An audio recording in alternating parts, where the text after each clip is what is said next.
Above a whisper, he extended the rose towards her, his hand trembling slightly. "This is for you." The girl looked up from her book, her eyes widening slightly as she saw Ethan standing before her, a rose in his outstretched hand. For a moment their eyes locked and Ethan held his breath, anticipating her reaction, but her expression remained unchanged.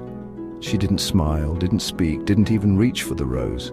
She simply stared at him, a blank look on her face. Confusion washed over Ethan. Had he done something wrong? Was she not interested? He had poured his heart into this gesture, and yet her silence was deafening. Despite the initial confusion, Ethan refused to give up. He continued his daily routine, each day bringing the girl a fresh rose. Each day he hoped for a different reaction, a sign that she acknowledged his feelings. But her response remained the same. She would look at him with those same wide, unreadable eyes, accept the rose without a word, and continue reading her book. Ethan was starting to lose hope. Why did she accept the roses if she wasn't interested? Why wouldn't she at least say something?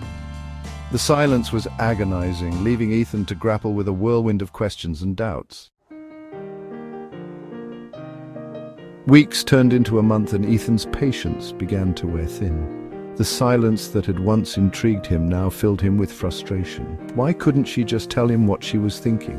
Why did she make him guess at every turn? One day, as he approached her with a rose in hand, a surge of anger welled up inside him. He was tired of the silence, tired of the unanswered questions. "Why won't you say anything?" he burst out, his voice echoing through the quiet street. "Don't you realize how much this hurts?" He threw the rose at her feet, its delicate petals scattering on the pavement. The girl flinched slightly as the rose landed at her feet, but her expression remained unchanged. She looked down at the flower, then back up at Ethan, her eyes filled with a mixture of sadness and confusion. Just then, another girl approached them, her brow furrowed in concern. "Ethan, what are you doing?" she asked, her voice sharp with disapproval. She won't even talk to me," Ethan sputtered, gesturing towards the girl in the blue dress. I don't understand," the other girl sighed, placing a comforting hand on Ethan's arm. "Ethan," she said gently, "she can't talk to you. She's deaf and mute."